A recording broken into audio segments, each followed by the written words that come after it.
네, 우리가 지난 시간까지는 이제 물권, 그 중에서도 용익물권에서 지상권, 지역권, 전세권의 등기 절차를 살펴봤고요. 자, 이 시간에는 303페이지 보시면은 이제 임차권 등기에 관한 설명을 합니다. 자, 임차권은 채권이기 때문에 등기가 되지 않았다고 하더라도 임차권은 성립합니다. 효력을 발생하지만.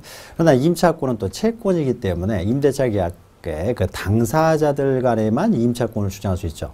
이때 그 임차권을 제3자에게도 주장하기 위해서, 즉 제3자에게도 대항하기 위해서는 등기를 해야 되는 거죠.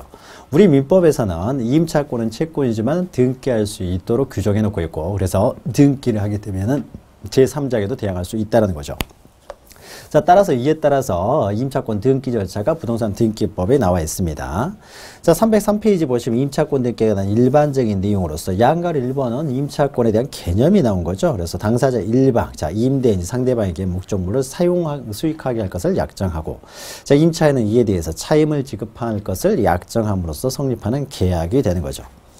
자, 임차권은 채권이기 때문에 등기할 필요가 없지만은 등기가 되어야 또 임차인 제3자에게 자신의 임차권을 가지고 대항할 수가 있기 때문에, 자, 부동산에 대한 임대차 계약에서 임차인은 반대 약정이 없으면 임대인에 대해서 등기를 요구할 수가 있는 거죠. 등기 절차 협력을 청구할 수가 있고요. 자, 그래서 등기가 되면은 제3자에게도 대항할 수가 있다라는 거죠. 자, 양가로 3번 보시면요, 이제 주택임차권 등기 명령에 의해서 이루어진 등기. 자, 이것은 여러분 주택임대차보호법이랄지 상가건물임대차보호법 시간에 나오는 내용이죠. 주택임차권 등기, 그러니까 주택이나 상가건물에 대해서 임차권 등기 명령에 의해서 이루어진 등기요. 자, 이것은 뒤에서 또 주택임차권과 관련된 상가건물도 마찬가지지만 임차권 등기 명령이 있는데, 자, 등기 명령 제도는 이런 거죠. 그래서 갑이 임대인이고 을이 임차인인 상태에서요, 임대차 기간이 만료가 되었습니다. 자, 만료가 되면은 갑은 을한테 보증금을 지급할 것이고, 을은 그 목적물을 이제 반환해야 되는 거죠. 임차 목적으로 반환하는데, 자, 이게 동시행 관계죠. 그래서 을은 반환을 하려고 하는데 갑이 지급을 하지 않습니다. 보증금을. 자, 보증금을 지급하지 않은 상태에서 자기 혼자만 반환해버리면은 점유를 상실하게 되겠죠. 점유를 상실하게 되면은 그 임차인의 임차권이 어떻습니까? 대항력이 소멸해버리는 거죠.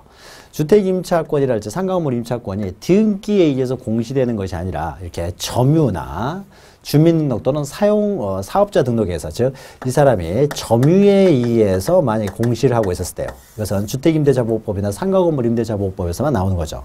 그래서 계속 점유하고 있었을 때 대항력을 갖기 때문에 점유를 상실해버리면 대항력을 잃게 되고, 대항력을 잃게 되면 우선변제적 효력도 잃게 되는 거죠. 따라서 점유를 넘겨줄 수가 없는 거죠. 그래서 보증금 받기 전까지는 계속 이 사람이 점유를 해야 돼요. 자, 계속 점유를 해야 되는데, 점유를 하고 있으면 이 사람이 임대차 기간이 끝나가지고 이사를 가고 싶어도 이사를 못 가는 거죠. 이사를 가버리면 점유를 상실하게 되니까 대항력이 상실되게 된다는 거죠. 자, 이럴 때 만약에 을이라는 사람이 등기에 의해서 만약에 공시가 되고 있으면, 등기에서 공시되고 있으니까 이사 가도 상관이 없겠죠. 점유를 상실해도 상관이 없습니다. 자, 이럴 때 점유를 상실하고서도 계속 그 대항력을 유지하기 위해서, 만약 등기가 돼 있으면은 이게 가능한 것이니까요. 따라서 임차권이 종료된 이후에, 존속기간 만료 이후에 임차인은 법원에 어떻습니까? 이사를 가기 위해서 점유를 상실하고서도 계속 그 사람의 대항력을 유지하기 위해서 법원에 임차권 등기를 할 것을 요구할 수가 있는 거죠. 그럼 거기에 따라서 법원에서는 임차권 등기 명령을 해주게 되고요. 임차권 등기 명령이 있게 되면은, 법원에서 임차권 등기 명령이 있게 되면 그 법원의 촉탁에 의해서 이제 등기가 되는 거죠. 자, 법원의 촉탁에 의해서 임차권 등기 명령에 따른 임차권 등기가 됐을 경우에요. 자, 이런 경우에는 그럼 이 사람은 이제 점유를 상실해도 되는 거죠. 그래서 건물에서 이사를 가도 돼요. 자, 등기가 됐으니까 이사를 갔습니다. 그러면 이 건물이 이제 비어있게 되겠죠. 자, 비어있는 상태에서요, 갑이 다시 이 건물에 대해서 세입자를 들였습니다. 임차인을 들였다는 거죠. 병이라는 사람이. 자, 이때 병의 지위인데요. 병의 지위인데, 자, 병이 우리가 소액 임차인이요, 주택임대차보호법이랄지 상가건물 임대차보호법 보시면은 소액 임차인은 이제 최우선 변제를 받을 수가 있는 거죠. 자, 최우선 변제를 받을 수가 있는데, 이때도 병이 소액 임차인으로서 최우선 변제를 받아버리면은 을이라는 사람이 후순위로 밀려버리는 거죠. 후순위로 밀리기 때문에요, 이 사람은 등기가 되고 나서도 이사를 갈 수가 없는 거죠. 자기가 이 집을 빼주면은 다른 사람 임차인으로 두어버리면 이 사람이 최우선 면제를 받아버리면 자신이 후순위로 밀려버리기 때문에 우선 면제를 못 받게 되는 문제가 생기는 거죠. 따라서 이런 주택 임차권 등기 명령에 의해서 된 등기 그 임차인을 보호해주기 위해서 이 비어있는 주택 임차권 등기 명령에서 등기가 된 이후에 비어있는 집으로 들어온 사람 임차인 되겠죠. 임차인. 이 임차인은 비록 소액 임차인이라고 하더라도요. 그 일정 범위에서 우선 면제를 받을 수가 없도록 하고 있어요. 그래야 이 사람이 보호가 되는 거니까요. 자, 이것은 주택임대차보호법에서 나오는 거죠. 그래서 이 임차권 등기가 종료된 주택에 대해서는 그 이후에 임차인은 소액 보증금에 대해서도요. 소액 임차인이라고 하더라도 소액 보증금에 대해서도 우선 면제를 받을 권리가 없다라는 거죠. 그리고 임차인이 임차권 등기 명령에 의해서 이렇게 등기가 됐을 경우에 이 등기 비용은 갑이 임대인이 부담을 한다라는 거죠. 임대인이 부담을 한다. 갑이 결국 보증금을 안 줘서 결국 임차권 등기 명령에 의한 등기를 하는 것이기 때문에 임대인이 소요된 비용은 부담해야 된다라는 것이죠. 자, 그리고 양가로 5번 넘기시면은요, 주택임차권, 그 민법의 규정에 의한 주택임차권 등기 효력에 있어서는 주택임대차보호법상의 임차권 등기를 준용한다. 그러니까 민법상 임차권 등기가 됐을 때 그 효력. 그러면 이제 그 효력에 대항력이 발생하는 거죠. 대항력이 주택임대차보호법상에 등기가 됐다고 하더라도요. 여기에도 그대로 준용을 한다는 거죠. 그러니까 대항력이 그대로 유지된다는 의미가 되는 것이죠. 자, 그러면 임차권 등기에 있어서의 신청 절차입니다. 임차권 등기. 자, 여기서는 주택임차권 등기 명령에 의한 등기를 말하는 것이 아니라 갑과 을 사이에 임차권이 이제 시작이 됐을 때요. 이때 이제 등기를 할 수가 있다라는 거죠. 등기가 될 수도 있습니다. 그러니까 주택에 대해서도 등기가 될 수 있고, 물론 토지에 대해서도 임차권 등기를 가능한 거죠. 그래서 주택이나 상가 건물 같은 경우에는 등기가 안 돼 있다고 하더라도 예외적으로 점유에 의해서 그리고 이제 주민등록이라든지 사용자 등록에 의해서 제3자의 대항력을 갖지만은 일반적인 등기를 말하는 겁니다. 임차권 일반적인. 그래서 토지 임차권 이런 것도 마찬가지로 등기가 되어야 원칙적으로 제3자에게 대항할 수 있는 거죠. 그래서 일반적인 임차권 등기에 관한 내용이에요. 자, 신청한 임차권 등기는요. 우리가 이거 구별해야 돼요. 임대차 기간이 만료된 이후에 주택이나 상가 건물에 대해서만 주택 임차권 등기 명령, 그러니까 임차권 등기 명령 제도가 있는 거예요. 토지에 대해서는 임차권 등기 명령 제도가 없고 주택이나 상가 건물에 대해서만 특별법으로서 인정되는 겁니다. 그러면 요 이후에 이야기를 하는 것이 아니라 지금 요 때를 다루는 거예요. 요 때. 그래서 임대차가 존속기간 동안에 이제 등기를 할 수가 있다는 거죠. 갑이 협조만 해주면 등기할 수가 있죠. 그래서 일반적인 그 민법상의 임차권 등기를 말하고 있습니다.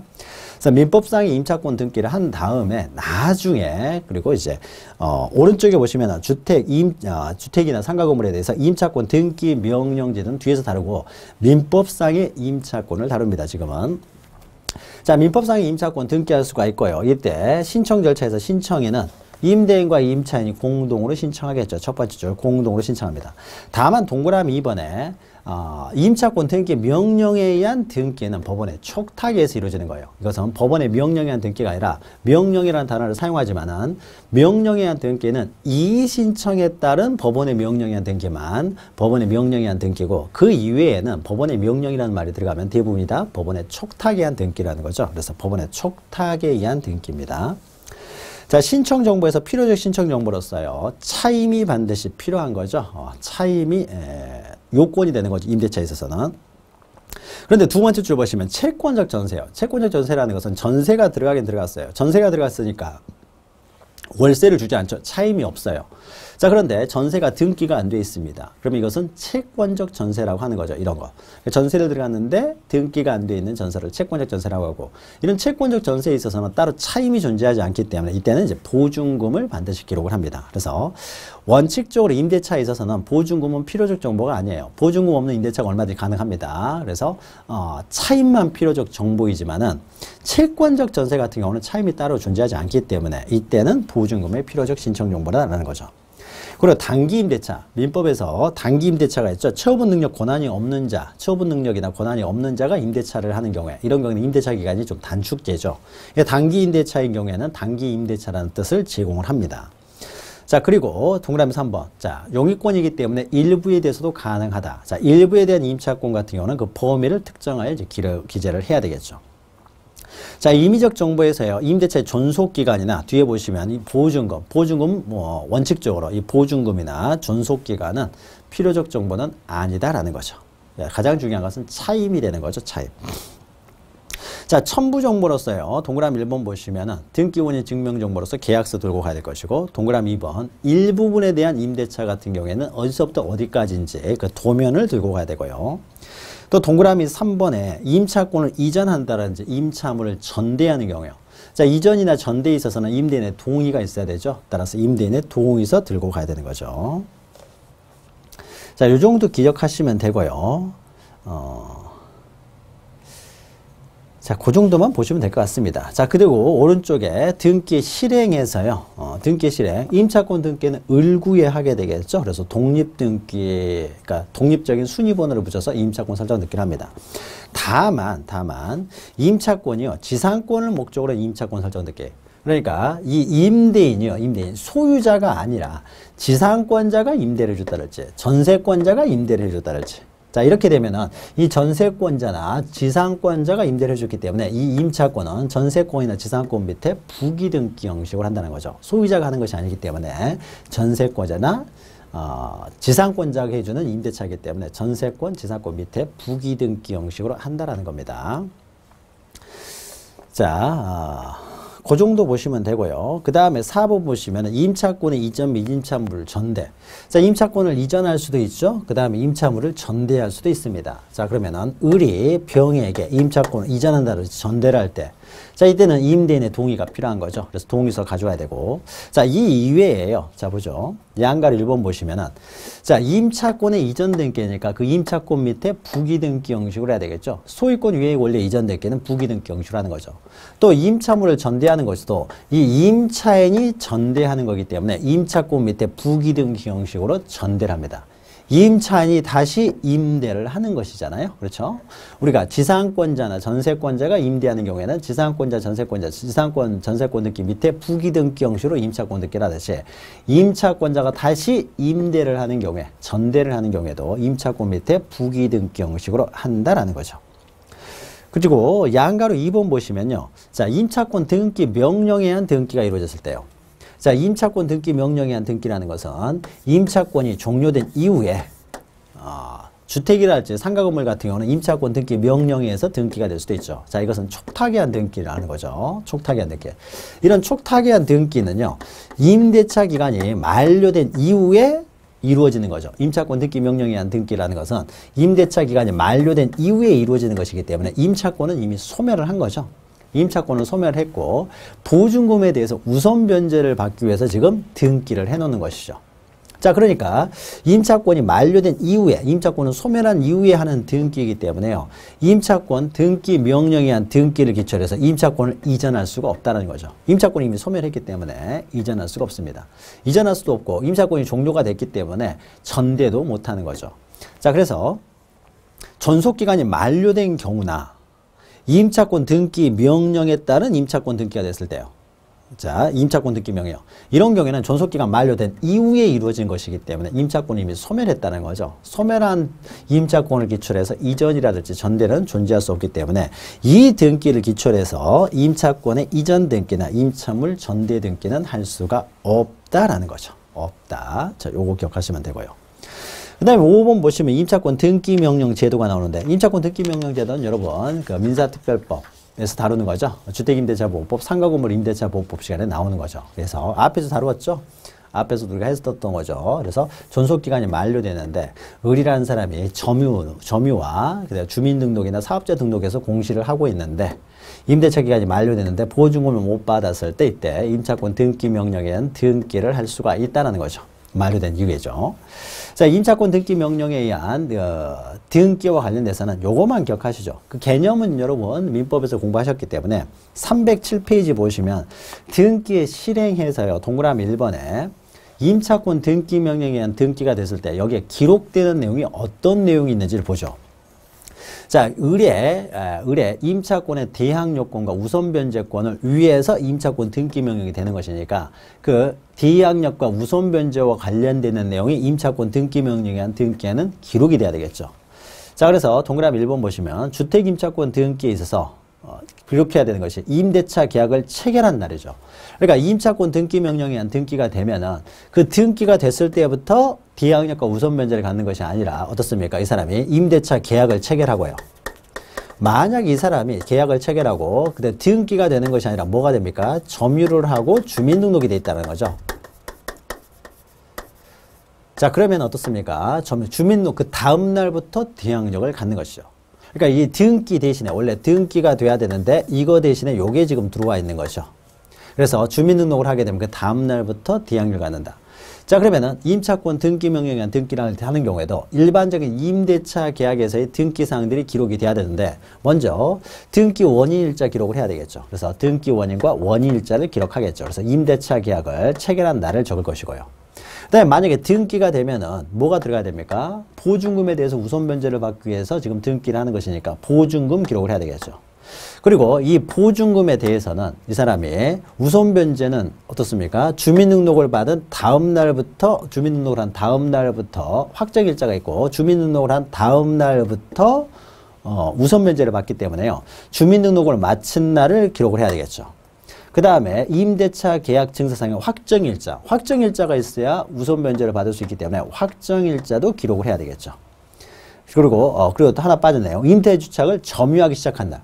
점유를 하고 주민등록을 하고 두 가지 요건을 모두 갖추면 다음 날부터 대항력과 우선 변제를 갖기 때문에 점유한 날, 주민등록을 한 날 기록을 해야 되겠죠. 그러니까 빠졌네요. 점유한 날, 주민등록한 날. 그 다음에 확정일자에 의해서 우선 변제를 받기 때문에 확정일자가 또 기록이 돼야 되겠죠. 그래서 대충 어떤 내용인지 알겠죠. 그래서 점유한 날, 주민등록한 날, 그 다음 확정일자 있는 날. 그 날을 기록을 해야 되겠죠. 물론 보증금 우선 변제를 받기 위한 것이니까 보증금 기록이 돼야 될 것이고 그 다음에 계약 체결을 한 날짜, 등기 원인일자가 되겠죠. 원인일자를 기록을 한다라는 거죠. 자, 요런 내용이 기록이 된다라는 거. 그래서 요거 좀 기억하시면 됩니다. 자, 임차권 등기는 한 요 정도만 정리하시면 돼요. 자, 그러면은 이제 담보권에 관한 내용을 보도록 하죠. 용익권은 이 정도로 정리하고 담보권에 관한 내용으로. 자, 담보권은요, 여러분 민법에서 유치권, 질권, 저당권이 있는데 질권은 여러분이 다루지 않으시고요. 이것은 부동산에 대한 담보권이 아니기 때문에 그래서 유치권과 저당권이 있는데 유치권은 등기할 수 있는 권리가 아니기 때문에 실질적으로 담보권 그러면은 저당권만을 의미하는 거죠. 자, 저당권의 의의는 채무자 또는 제3자가 채무의 담보로 제공한 부동산. 여기서 제3자는 물상보증이라고 하는 거죠. 채무자나 물상보증인이 제공한 부동산을 점유하지 않죠. 저당권자는 관념적으로 이제 지배를 하면서요. 채무자의 변제가 없을 경우에 그 목적물을 결매하여 우선 변제를 받을 수 있는 담보권을 저당권이라고 하는 거죠. 자, 부동산에 대한 담보권을 저당권이라고 한다는 거죠. 자, 저당권의 객체와 관련돼서는요. 보통 일반적으로 이제 저당권의 객체는 민법상 인정되는 것과 이제 특별법상 인정되는 것이 있는데 우리 민법상 인정되는 것만 좀 기억하시면 되죠. 그래서 방가로 2번 보시면 민법상 인정되는 저당권의 객체로는 일단 부동산이 될 것이고요. 그 다음에 지상권과 전세권도 저당권의 객체가 될 수가 있죠. 전세권이나 지상권에 대해서도 저당권 설정이 가능하죠. 그러나 임차권은 저당권의 목적이 될 수가 없고요. 자, 그리고 방가로 3번 보시면은 한 개의 부동산의 일부요. 그 부동산 소유권의 일부죠. 여기는. 그러니까 권리의 일부가 되겠죠. 권리의 일부 지분은 처분이 가능하기 때문에 저당권의 목적이 될 수가 있어요. 그러나 부동산 자체의 일부요. 물건의 일부죠. 이렇게 4번에 있는 거죠. 수개의 부동산은 저당권의 객체가 될 수 있죠. 이건 공동저당의 객체가 될 수 있어요. 그러나 한 개의 부동산 일부, 물건의 일부는 저당권의 객체가 될 수가 없다라는 거죠. 농지는 전세권의 객체가 될 수는 없지만 저당권의 객체는 될 수가 있습니다. 그래서 농지에 대해서 안 되는 것은요. 오로지 전세권 하나뿐이고 지상권이나 그리고 저당권의 객체는 가능합니다.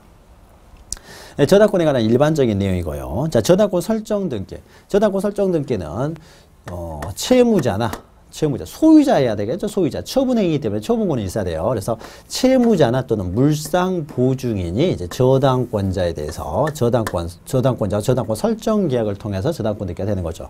자, 그러면은 보통 일반적으로 소유자가 등기 의무자, 저당권자가 등기 권리자가 돼서 이제 공동 신청을 하게 되겠죠. 자, 신청 정보가 관련해서 필요적 신청 정보에서 동그라미 1번 채권액이죠. 채권액. 채권액을 기록해야 되겠죠. 채권액에 대해서 우선 면제를 받을 수가 있으니까. 자, 옆에 보시면 일정한 금액을 목적으로 하지 않는 채권도 가능은 합니다. 그래서 저당권의 목적이 될 수가 있어요. 그래서 뭐 금전을 빌려주고 저당권 설정할 수도 있지만 금전 위에 다른 어떤 금전 채권의 목적이 금전이 아닌 경우에도 저당권 설정이 가능합니다.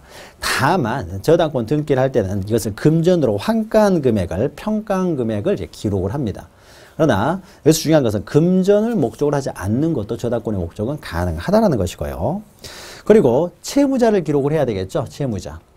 자, 채무자가 저당권을 설정했을 때요. 이때도 채무자를 기록을 합니다. 물상보증이 저당권을 설정했을 때는 채무자가 따로 있겠죠. 그래서 채무자를 기록하는데 채무자가 저당권을 설정하는 경우에도 채무자를 반드시 기록을 해야 되지 채무자를 생략할 수는 없다라는 겁니다. 소유자가 저당권을 설정하는 경우에도 채무자가 설정하는 경우에도 생략해서는 안 된다라는 거고요. 지금 보시면은 수인의 채무자가 연대 채무자인 경우에도요, 간단하게 채무자로만 기록합니다. 채무에는 뭐 여러 가지가 있어요. 뭐 연대 보증 채무, 보증 채무, 연대 채무 여러 가지가 있는데 이런 것들을요, 기록을 하게 되면은 이게 다 구별되는 겁니다. 연대 보증, 보증, 연대 이게 다 구별이 되기 때문에 법적으로 엄격하게 구별이 됩니다. 이 구별되는 내용을요, 우리들이 일반적으로 이해는 잘 못한다는 거죠. 그래서 등기는 공시, 일반인이 쉽게 이해할 수 있도록 공시하는 데 목적이기 때문에 연대 채무자가 되든 연대 보증 채무자가 되든 상관없이 다 그냥 채무자로만 기록을 합니다. 그리고 디귿은요, 실제 채권자가 아닌 제3자를 근저당권자로. 자, 이것은 여러분 민법 시간에 공부하셨을 거예요.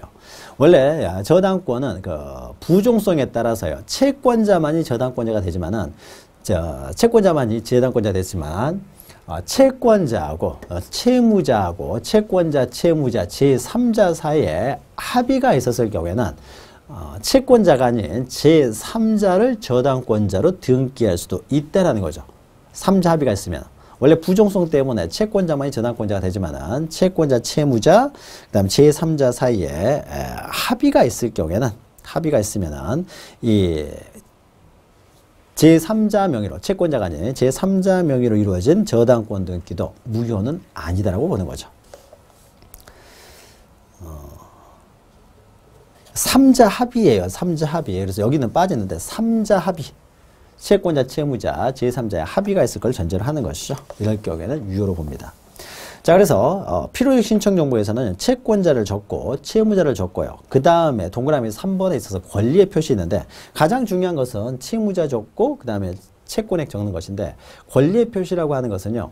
만약에 저당권 등기를 함에 있어서 소유권자가 저당권을 설정합니다. 이런 경우는 권리를 표시할 필요 없어요. 그냥 저당권 등기가 되어 있으면 당연히 그 물건, 소유권에 대한 저당권으로 보는데 지상권자나 전세권자도 저당권을 설정할 수 있다는 거죠. 그래서 만약에 갑이 저당권을 설정하게 되는데 갑이 소유자가 아니라 전세권자예요. 그러면은 A가 갖는 저당권은 소유권에 대한 저당권이 아니라 전세권이나 지상권에 대한 저당권이었을 때는 그 권리를 표시를 하라는 거죠. 뒤에서 보겠지만 소유권에 대한 저당권은요, 독립된 순위를 붙여서 주등기로 합니다. 그러나 전세권이나 저당권을 목적으로 하는 전세권이나 지상권을 목적으로 하는 저당권은 전세권이나 지상권 밑에 부기등기 형식으로 하거든요. 자, 부기등기 형식으로 하는 것이고요. 또 이럴 때는 이것이 전세권이나 저당권을 목적으로 한다라는 것을 기록을 해야 되기 때문에요. 권리의 표시를 합니다. 그래서 두 번째 줄 보시면 나오죠. 전세권, 지상권이 저당권이 목적이 됐을 때는 이것은 이 저당권은 전세권, 지상권을 목적으로 한다는 것을 표시해야 되기 때문에 그것도 신청 정보로 표시를 합니다. 또 지금 보시면 수개의 부동산에 대해서 공동저당을 설정한다는 거죠. 그러면은 공동저당, 수개 부동산에 대해서 저당권을 설정할 때는 두 번째 줄에 각 부동산에 대한 권리의 표시를 신청 정보로 제공합니다. 그래서 저당권을 설정하지만은 X 부동산 하나에 대해서 저당권을 설정하는 것이 아니라 X, Y 두 개의 부동산에 대해서 저당권을 설정을 한다. 공동저당을 설정하는 경우에는 이 X 부동산에 대한 저당권 설정 등기 신청을 하면서 있어서 이 X 부동산만 저당권을 설정하는 것이 아니라 Y 부동산과 공동으로 지금 저당권을 설정하는 것이다 라는 것을 표시를 하라는 거죠. 서로. 그래서 공동저당이 됐을 때는 이 공동저당이라는 사실을 등기부에도 기록을 합니다. 그래서 수개 부동산의 경우에는 그 권리의 표시를 하고요. 각 부동산에 대한. 그리고 나머지는 다 임의적 정보입니다. 그래서 채권에 그 다음에 채무자 그리고 뭐 있었습니까? 지상권, 전세권을 목적으로 할 때는 그 권리, 지상권을 목적으로 한다 또는 전세권을 목적으로 한다. 이 권리의 표시, 이 세 가지를 제외하고는 다 임의적 정보일 뿐입니다. 자, 임의적이라는 거죠. 그래서 변제기, 이자 뭐 이런 건 다 임의적 정보일 뿐이다.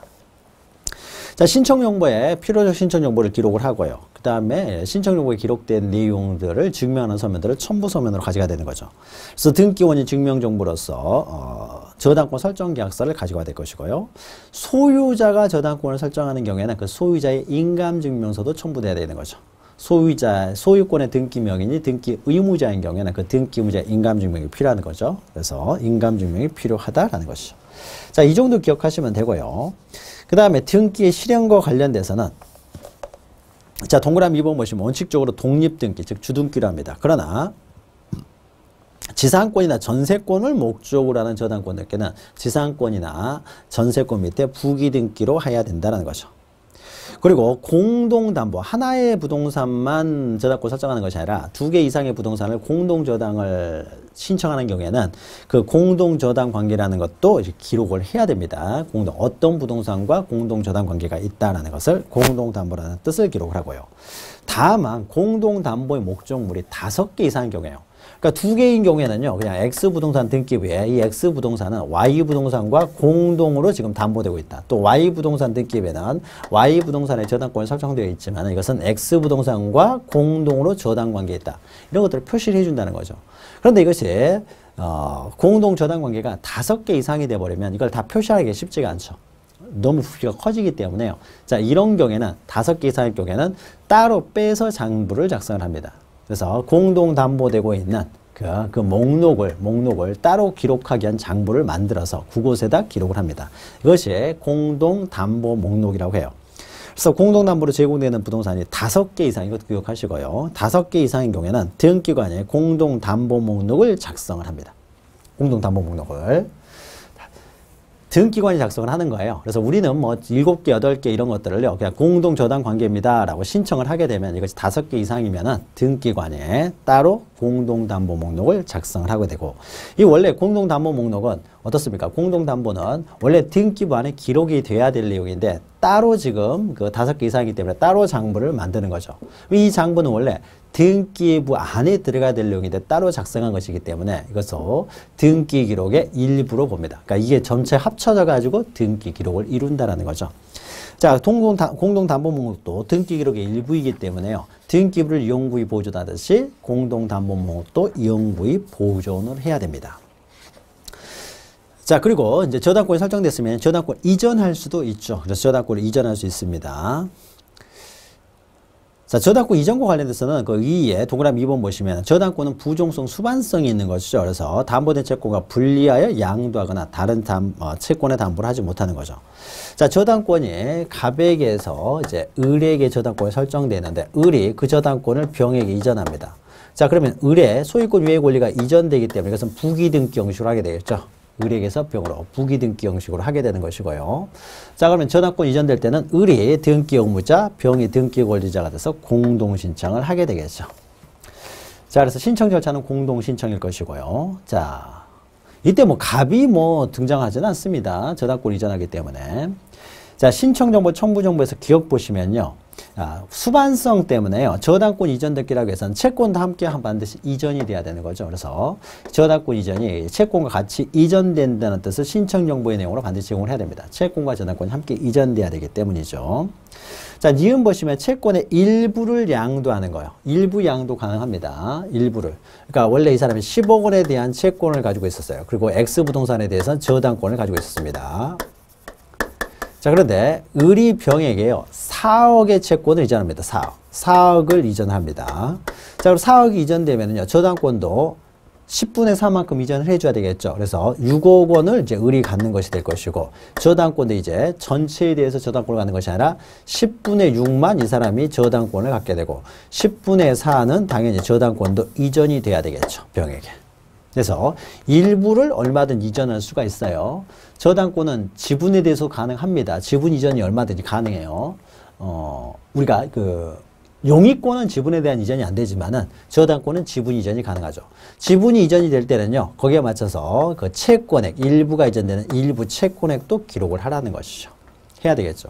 그리고 옆에 뭐 대위변제가 있는데요. 대위변제는 만약에요, 이럴 수가 있습니다. 대위변제하고 일부 양도는 동일한 거예요. 그러니까 을이라는 사람이 4억 원의 채권을 병에게 양도할 수도 있는 거고요. 또 반대로 이럴 수가 있어요. 을이 갑에 대해서, 그러니까 한편 이럴 수도 있는 거죠. 을이 갑에 대해서 10억 원의 채권을 가지고 있는데, 병이라는 사람이요, 그 10억 원의 채무 중에서 갑을 대신해서 4억을 변제를 했습니다. 4억을 변제하게 되면은 4억을 변제를 했던 거죠. 4억을 변제했으면은 병은요, 갑한테 4억 원을 구상할 수가 있어요. 갑이 갚아야 될 4억 원을 대신 갚았기 때문에 4억 원을 구상할 수가 있고요. 그 4억 원을 위해서 채권자가 가지고 있는 저당권을 대위 행사할 수가 있습니다. 그러니까 을이라는 사람은 병으로부터 4억을 받았기 때문에 이 사람은 6억만 받으면 되죠. 그래서 6억 원에 대한 저당권만 갖는 거죠. 그러면은 4억은 누가 받아야 돼? 이제 갑 대신에 병이 대위 변제를 했기 때문에 병이 이제 갑한테 4억 원을 받아야 되는 거잖아요. 그러니까 채권의 일부를 양도한 것이나 병이 갑을 대신해서 4억 원을 일부를 변제한 것이나 구조가 동일하다는 거죠. 그럼 4억 원은 병이 행사할 수 있게 될 것이고, 따라서 그 저당권도 10분의 6은 을이 갖게 되고 10분의 4는 병이 갖게 되는 거죠. 그래서 저당권이 이런 걸 법정 대위라고 해서요, 당연히 이전이 됩니다. 채권액이 이전되고 저당권도 이전이 됩니다. 자, 그래서 일부 양도라든지 대위 변제가 이루어졌을 때는 그 일부, 변제된 일부라든지 변제된 일부에 대해서 그 채권액을요, 신청 정보의 내용으로 제공을 해야 된다는 거죠. 10분의 4를 이전하기 위해서는 그 채권액도 기재를 하라는 것이죠. 그리고 반가로 3번 보시면 등기 실행에서요, 저당권을 이전하는 것이잖아요. 저당권을 이전하는 것이기 때문에 항상 부기등기 형식으로 하게 됩니다. 항상 부기등기다. 언제나 부기등기라는 거죠. 소유권 유예 권리 이전 등기니까. 그리고 저당권의 변경 등기 있는데요.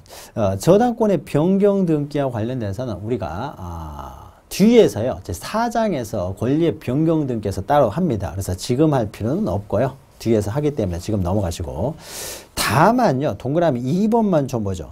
자, 저당권의 효력은 법률의 특별한 규정 또는 설정형의 다른 약정이 없으면 저당 부동산에 대한 부합된 물건이나 종물에 미치죠. 그러니까 민법에 나오는 거죠.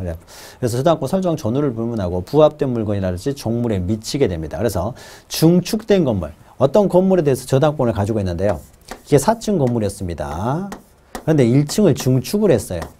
중축을 하게 되면 4층 건물에 대해서 저당권을 가지고 있습니다. 을이라는 사람이.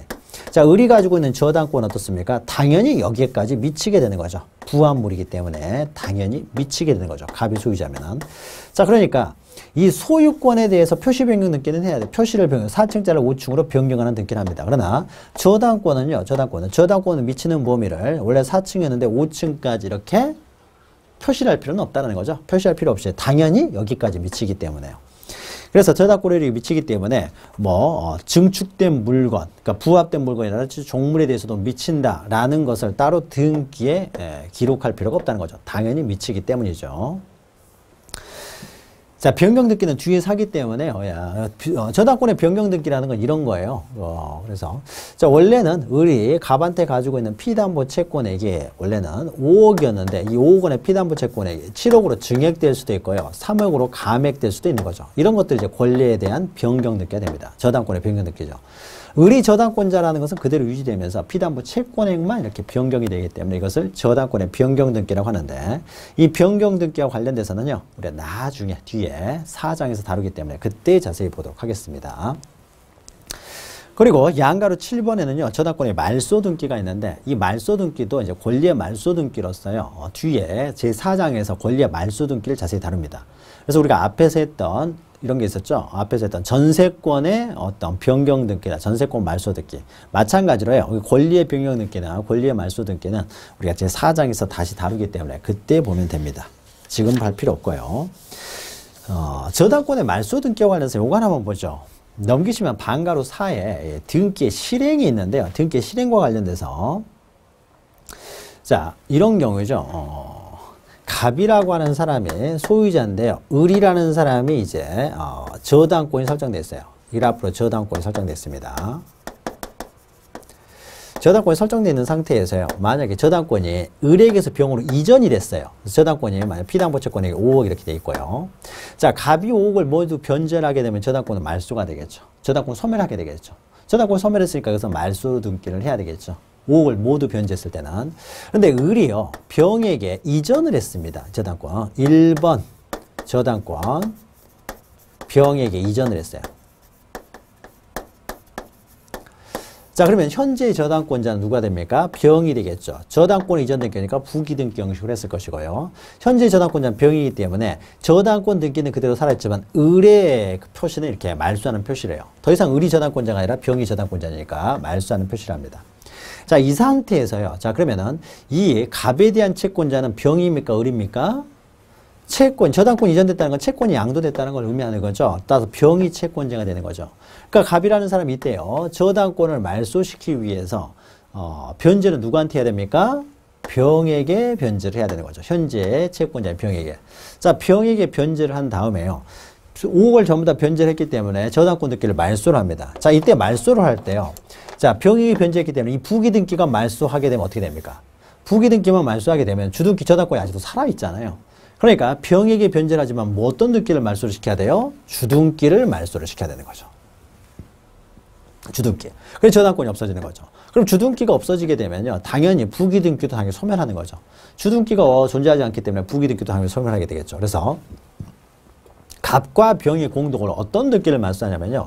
주등기의 말소를 신청을 합니다. 주등기가 말소가 되면은요, 이 신청에 의해서 주등기가 말소가 되면은 부기등기는 주등기가 없는 부기등기는 존재할 수가 없잖아요. 따라서 이 부기등기는 직권으로 말소를 하게 됩니다. 그래서 신청에서 말소를 신청하는 것은 말소하라고 요구하는 것은요, 이 주등기의 말소 신청을 해야지 부기등기의 말소 신청을 해서는 안 된다는 거죠. 그래서 동그라미 2번 보시면은요. 자, 저당권 설정 등기를 하고 그 다음에 저당권 이전 등기가 순차로 격려된 상태에서요. 저당권이 소멸하는 경우에요. 저당권이 소멸하는 경우에는 주등기의 말소를 구해야 되는 것이지 부기등기의 말소를 구해서는 안 된다는 거죠. 자, 주등기가 말소가 되면은 등기관은 부기등기를 직권으로 말소한다는 거죠. 또 저당권이 말소가 되는 경우는 말소할 권리를 목적으로 하는 제3자의 권리도 당연히 직권으로 말소되는데 이거 3번은 좀 어렵네요. 자, 동그라미 2번까지만 좀 기억하시기 바랍니다. 그래서 저당권이 설정되고 이전 등기, 부기 등기가 됐을 경우에는 주등기의 말소만 구하면 되는 것이지 부기 등기의 말소를 구하는 게 아니다라는 겁니다. 주등기가 말소되면 부기 등기는 이제 직권으로 말소가 된다라는 것이죠. 그 권리가 말소되면 그 권리를 목적으로 하는 등기도 당연히 말소가 됩니다. 자, 그것은 우리가 조금 이따 뒤에서 또 나오기 때문에 뒤에서 설명을 하고요. 자, 그리고 3번 보시면 이제 근저당권 설정 등기죠. 자, 특수한 저당권으로서 근저당권이 있는 거죠. 자, 근저당권은 어떻습니까? 장래 불특정한 채권, 그러니까 얼마가 될지 모르는 불특정한 채권을 담보하기 위한 저당권을 말하는 거죠. 얼마가 될지 모르는 거죠. 그래서 증감하는 채권에 있어서 그 채권, 얼마가 될지 모르는 불특정 채권을 담보하기 위한 저당권이 근저당권이 되는 거죠. 자, 그러면 갑이 을에게 근저당권을 설정을 합니다. 그러니까 X 부동산을 담보로 어떻습니까? 근저당권을 설정한다는 거죠. 근저당권.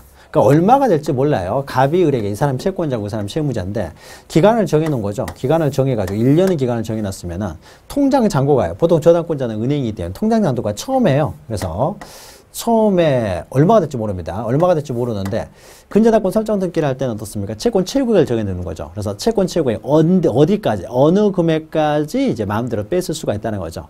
자, 그러면 이때 채권 최고액이 10억 원이다. 그러면은 근저당권이라는 것은 이 부동산을 담보로요 마이너스 10억짜리 통장을 만들 것과 동일합니다.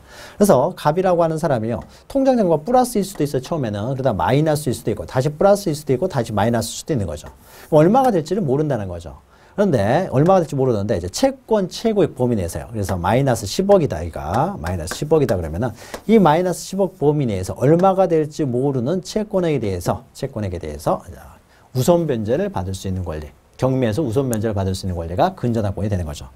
자, 근저당권의 특징은요, 이런 거죠. 자, 이때는 갑이 채무자가 됩니다. 을이 채권자가 돼요. 이때도 을이 채권자가 되지만 이런 경우는 어떻습니까? 오히려 갑이 은행에 대한 채권자가 되는 거죠.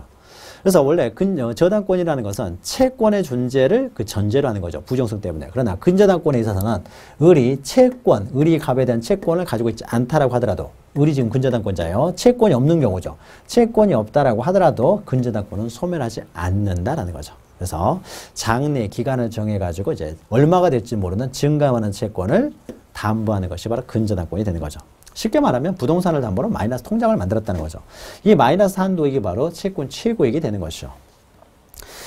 자, 그러면은 양가로의 신청인도요. 이제 채무자, 설정자가 되겠죠. 그 다음에 근저당권자가 되겠죠. 설정자와 근저당권자가 공동으로 신청을 하게 되겠죠. 자, 신청 정보에 있어서 필요적 정보에 있어서는 일반적인 저당권에 있어서는 채권액을 적지만 여기서는 채권 최고액을 적는 거죠. 채권 최고액. 얼마까지 우선 변제를 받을 수 있느냐. 우선 변제를 받을 수 있는 채권 최고액을 기록하죠. 자, 채권 최고액과 관련해서 자주 나오는 것이 니은 보시면은 채권 최고액은 반드시 단일하게 제공합니다. 단일하게다 체크하시고요. 채권자 또는 채무자가 수인일지라도요. 각 채권자 또는 채무자별로 채권액을 구분하여 제공할 수가 없다는 거죠. 구분하여 제공한다는 것은 채무자가 수인이다. 채권자가 수인일 때 여기서 누구의 구분해서 이 사람은 채권은 얼마, 이 사람은 채권은 얼마, 채권 최고액이 얼마 이렇게 구분해서 적다 보면은 우리들이 보게 할 때요. 최고 한도액이 도대체 얼마냐, 얼마까지 을이 우선 변제를 가져가느냐 이걸 알아야 후순위 저당권자가 새로 들어올 때 이 사람이 10억까지 최고 한도로 우선 변제를 가져가는구나. 그래서 이 물건이 시가 한 20억 정도 되면은 그러면 나는 10억까지는 빌려줘도 되겠구나. 이렇게 한눈에 보고 알 수 있도록 해야 되기 때문에 그 채권들을요 구분해서 기록하게 되면은 도대체 얼마를 내가 빼고 돈을 빌려줘야 되는지 파악하기가 어렵죠. 계산하기가 어려우니까요. 항상 단일하게 도대체 그래서 채권이 몇 개가 있는데 도대체 그래서 채권 최고액이 다 합쳐서 얼마냐 이거죠. 토탈. 이렇게 단일하게 적는다라는 겁니다. 그래서 채권 최고액은 단일하게 적습니다. 구분해서 기록하지 않는다라는 기억하시고요. 그 다음 채무자 기록을 하겠죠. 이때 채무자도 마찬가지입니다. 물상 보증인이 담보로 제공하는 경우도 채무자도 기록하지만 채무자가 설정자인 경우에도 채무자가 저당권을 설정하는 경우도 채무자를 생략할 수가 없고요. 또 권리의 표시에 있어서는 만약에 소유자가 아니라 지상권자나 전세권자가 저당권을 근저당권을 설정하는 경우에는 이 근저당권은 전세권 또는 지상권에 대한 근저당권이다 라고 표시를 해야 되기 때문에 그 권리를 표시합니다. 소유권 이외에 지상권이나 전세권을 목적으로 하는 근저당권 같은 경우는 그 권리를 표시하고요. 자, 이 세 가지만 필요적 정보고 나머지는 다 임의적 정보입니다. 임의적 정보예요. 일반적인 근저당권하고 저당권하고 비슷한 거죠. 일반적인 저당권하고 다른 점은 채권액이 아니라 채권 최고액을 기록한다. 이것만 다른 것이죠. 나머지는 동일하다는 거죠. 그리고 오른쪽에 등기 실행해서요. 동그라미 2번 보시면은 이자는 따로 기록하지 않는다는 거죠. 이자는 임의적 정보로도 기록을 못합니다. 이자는 그 채권 최고액 범위 안에 포함되는 거죠. 이 마이너스 한도액이 10억, 마이너스 10억이라고 그러면은 마이너스 10억짜리 이자도 포함돼 가지고 마이너스 10억을 의미하는 거죠. 그렇죠. 이자도 포함해서 마이너스 10억을 의미하기 때문에 채권 최고액 안에 이자도 포함되어 있기 때문에 이자는 따로 기록하지 않습니다. 이건 근저당권의 특징은 여러분 민법 시간에 공부를 하시는 것이죠. 자, 그리고요 4번 보시면 이제 또 공동저당이 있죠. 저당권을 하나의 부동산에 대해서만 저당권을 설정하는 것이 아니라 2개 이상의 물건에 대해서 저당권을 설정할 수도 있는 거죠. 그래서 갑이 을한테 10억을 빌리면서 부동산 하나로는 10억 원의 담보 가치가 안 된다는 거죠. 그래서 X 물건과 Y 물건 2개를 담보로 잡는 거죠. 그래서 X 물건이 한 12억 정도 된다고 해보죠. 그런데 12억이지만은 나중에 또 어떻게 될지 모르는 거죠. 그래서 하나로만 담보를 잡는 것이 아니라 10억 빌려주면서 또 하나의 물건, 이건 한 8억짜리 정도 된다고 해보죠. 2개의 물건을 담보로 해서 돈을 빌려줄 수도 있는 거죠. 자, 그러면 이것이 하나의 피담보 채권을 위해서 부동산이 2개를 담보로 잡았죠. 그러면 이것을 이제 공동저당이라고 하는 거죠. 자, 자, 공동저당이란 동일한 채권의 담보를 위해 수개의 부동산에 설정되는 저당권을 말하는 거죠. 자, 개념만 좀 보죠. 공동저당에 있어서 배당받는 방법은 여러분 민법에서 많이 공부하셨죠. 그래서 둘 다 채무자 소유면은 안분해서 배당을 받고, 하나가 물상보증이 소유다 그러면은 채무자 소유물에서 먼저 우선 변제를 받고, 부족한 것이 있으면은 물상보증이 내서 가져간다. 뭐 이런 것들이죠. 자, 양가로 이번에 창설적 공동저당이 있는데, 공동저당은 우리가 이것은 지적법에서 잠깐 배웠죠. 자, 저당권을 설정할 때요, X와 Y 물건에 대해서 같은 날 동시에 저당권을 설정했습니다. 그러면은 저당권 설정하게 되는 그 등기 원인과 등기 연월일과 접수 번호가 동일하게 되겠죠. 이 X와 Y의 저당권은, 자, 이런 등기 원인 일자와 접수 번호, 이런 것들이 모두 동일한 그러니까 동일한 저당권을 우리는 창설적 공동저당이라고 해요. 그래서 동일 채권을 담보하게 수개의 부동산을 일괄하여 동시에 저당권을 설정했다는 거죠. 동시에. 일괄하여 동시에 하기 때문에 뭐요? 등기 원인과 원인 일자, 접수 번호가 동일한 공동저당권을 창설적 공동저당이라고 한다는 거죠. 자, 반가로 3번 넘기셔서 등기 실행 보시면은요, 이것도 뭐 우리가 앞에서 했던 거죠. 동그라미 2번 보시면 저당권의 목적물이 5개 이상인 경우에는 등기관이 공동담보 목록을 작성해야 된다. 그리고 공동담보 목록은 등기 기록의 일부로 본다는 거죠. 자, 양가로 3번은 추가적 공동저당인데요. 개념만 보시면은 추가적 공동저당은요, 먼저 갑이 X 부동산에 대해서 먼저 담보로 설정했습니다. 그래서 담보를 먼저 제공한 다음에 을이 추가적인 담보를 요구하니까 그 다음에 며칠 있다가 Y에 대해서 담보를 다시 설정해 줬어요.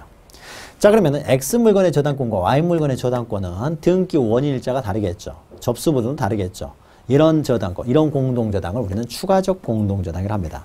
추가적으로 제공했다는 거죠. 그래서 개념 보시면 한 개의 부동산에 먼저 저당권을 설정하고 그 후에 그 동일 채권을 담보하기 위해서 다른 부동산을 추가적으로 제공했을 때 우리는 추가적 공동저당이라고 합니다. 이 추가적 공동저당도 마찬가지로요. 담보 목적 부동산이 5개를 넘어가게 되면 그때는 등기관이 공동담보 목록을 작성하게 됩니다. 자, 넘기시면은요, 이 정도에서 저당권 등기. 저당권 등기는 일반적으로 어떻습니까? 민법에서 배운 내용하고 거의 동일한 거죠. 동일하고, 여러분이 등기법 시간에 제가 설명하고 있는 내용, 약간 민법에서 다루지 않았던 내용. 자, 요런 내용만 몇 가지 여러분이 체크하시면 되고요. 자, 제9조는 권리질권에 관한 등기인데요. 질권은 여러분들이 민법에서 공부하지 않는 내용이에요. 자, 우리가 담보를 잡을 때는 돈을 빌려주면서 갑이, 자, 보죠.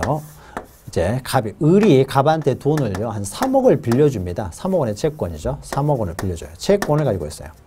자, 돈을 빌려줄 때는 담보를 잡고 돈을 빌려주지 그냥은 안 빌려주죠. 이때 담보를 잡는 것이 갑이 가지고 있는 어떤 부동산을 담보로 잡으면 저당권이 되는 거죠. 저당권이 됩니다. 그런데 갑이 가지고 있는 동산을 담보로 잡으면요, 이것을 질권이라고 해요. 동산. 그러니까 부동산에 대한 담보권을 저당권이라고 하고, 동산, 뭐 도자기를 하나, 뭐 10억짜리 도자기를 담보로 돈을 빌려주면은 도자기는 동산이죠. 동산에 대한 담보권을 이제 질권이라고 해요. 그런데 동산뿐만 아니라 어떤 권리를 담보로 돈을 빌릴 때, 권리를 담보할 때, 권리에 대한 담보권도 질권이라고 합니다. 특히 질권에는 그러니까 동산에 대한 질권도 있을 것이고, 권리에 대한 질권도 있어요. 자, 권리에 대한 질권을 줄여서 이제 권리질권이라고 하는 거죠. 자, 권리질권은 대표적인 이런 게 됩니다. 자, 갑이 을한테 돈을 3억 원을 빌리는데요. 을이라는 사람이 부동산은 하나도 없습니다. 동산도 없는데 뭘 가지고 있느냐? 갑이 주식을 한 10억 원어치 가지고 있어요. 자, 그러면 10억 원어치 그 주식을 담보로 3억을 빌릴 수 있겠죠. 주식이라고 하는 건 하나의 권리죠. 주주로서의 권리. 그 권리를 담보로 돈을 빌려주면 을은 갑에게 그 주식에 대한 질권을 갖게 되는 거죠. 주식에 대해서 질권. 부동산에 대해서만 우리가 저당권이라고 하는 것이고, 권리나 동산에 대해서는 질권이라고 합니다. 자, 그런데요, 또 뭐 주식을 가지고 있을 수도 있고요, 뭐 특허권, 뭐 이런 거, 저작권, 이런 것들을 담보로 또 이렇게 돈을 빌려줄 수도 있어요. 이런 것들이 다 질권이 되는데, 자, 그런데요, 갑이 A한테요, 자, 특허권, 주식 이런 게 아니라 갑이 A한테요, 한 5억 원의 채권을 가지고 있습니다. 5억 원에. 5억 원의 채권을 가지고 있어요. 여기다 주죠. 5억 원의 채권을 가지고 있어요. 자, 그러면은 을이 갑이 A한테요. 뭐 갑이 가지고 있는 건 부동산도 없고 동산도 없고 대신에 5억 원의 채권을 가지고 있다는 거죠. 채권을. 5억 원의 채권을 가지고 있어요. 자, 5억 원의 채권을 가지고 있었을 때 이 5억 원의 채권을 담보로 3억을 빌릴 수가 있겠죠. 그러면 이 5억 원의 채권이 어떻습니까? 채권을 담보로 잡기 때문에 이것은 채권질권이 되는 거예요. 채권질권. 그러니까 채권질권이기 때문에 권리질권이 되겠죠. 채권은 권리이기 때문에요. 권리질권이라고 하는 겁니다. 그래서 이 채권을 담보로 돈을 빌려주게 되면은 어른 값에 대해서 채권에 대한 질권, 즉 권리질권을 갖게 되는 거죠. 그런데 5억 원의 채권과 3억 원 현찰하고 어떻습니까? 3억 원 현찰이 좋은 거죠. 근데 갑이 A에 대해서 5억 원의 채권을 가지고 있는데 이 5억 원 채권을 담보로 해서 5억 원 채권하고 5억 원의 그 채권하고요. 3억 원을 현찰로 줍니다. 채권을 갖는 대신에 3억 원 현찰로 주는 경우 3억 현찰에도 좋은 거죠. 자, 그런데요. 그러니까 5억 원 채권만을 담보로 해서요. 3억 원을 빌려주진 않죠. 일반적으로. 그런데 이 5억 원이 확실하게 받을 수 있는 돈이에요. 그러면 3억 정도 빌려줘도 상관이 없겠죠. 자, 확실하게 받는 방법은 어떤 게 있냐면요. 갑이 A한테 5억 원의 채권을 가지고 있는데 갑이 A한테 5억 원 채권은요. A가 X 부동산을 가지고 있는데 X 부동산이 시가 한 10억 정도 되는 거예요. 이 10억 원을 담보로 잡고 있는 채권이에요. 10억 원짜리 X 부동산을 담보로 잡고 있는 채권입니다. 자, 그러면은 갑은 A로부터 5억 원 확실하게 받겠죠. 10억짜리 물건을 경매에서 5억을 받을 수가 있기 때문에. 자, 그렇죠. 자, 그러면요. 이 채권을 담보로 잡는 것이 권리질권인데요. 그러면 이 권리질권 어떻습니까? 5억 원의 채권에 대해서만 미치는 것이 아니라 이 저당권. 항상 채권과 저당권은 수반성, 부정성 함께 움직이기 때문에 이 X 부동산의 저당권에 대해서도 권리질권을 갖게 되는 거예요.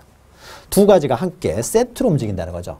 그래서 5억 원의 채권에 대한 질권은 당연히 X 부동산 저당권에 대한 질권의 효력도 당연히 미친다는 거죠.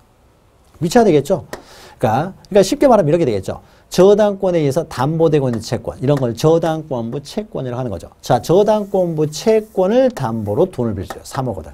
그러면 이때 권리질권이라고 했을 때 이 질권은요, 채권뿐만 아니라 저당권까지 다 담보를 잡고 있다는 거죠. 자, 그러면요, 저당권에 대해서도 담보를 잡고 있는데, 그러면 저당권에도 질권이 설정되어 있다는 걸 표시를 해야 될 거 아니에요. 그랬을 경우만 저당권에도 여기 미칩니다. 그래서 저당권에도 권리질권이 효력이 미치기 위해서는 그 저당권 밑에 이 저당권에는 권리질권이 설정되어 있다는 사실을 부기등기 형식으로 기록을 해야만이 이 저당권에도 권리질권이 미친다라고 봅니다. 자, 그것만 보시면 돼요. 그래서 의 보시면은 권리질권이란 재산권을 목적으로 하는 질권을 말하는데 저당권으로 담보된 채권을 질권, 저당권에서 담보되고 있는 채권을 질권의 목적으로 했을 때는 자, 채권이 넘어가기 때문에 채권 양도 방법, 이건 중요한 게 아닙니다. 채권이 이제 가백에서 그러기로 채권에 대한 질권을 설정하기 위해서는요, 채권 양도 방법으로 이제 A한테 통지를 하라는 것인데, 이건 중요한 것이 아니라 그 뒤에 있는 내용이에요. 그 저당권 등기에 질권을 설정하였다는 부기등기를 하라는 거죠. 그래야만이 질권의 효력이 저당권에도 미친다. 자, 맨 밑에 세 번째만 보시면 됩니다. 이 저당권에 이 부기등기를 하여야 그 질권의 효력이 저당권에도 미친다라는 것이죠. 자, 요거 하나 기억하시면 됩니다. 자, 그리고 오른쪽에는요, 신청 정보의 내용에서 필요적 정보이요, 임의적 정보에서 우리가 지금까지 공부했던 그 여러 가지 권리들에 대해서 필요적 정보, 임의적 정보가 있으니까 요걸로 한번 정리를 하시기 바랍니다. 필요적 정보 특히 잘 기억하시기 바라요. 이게 가끔 시험에 나오니까.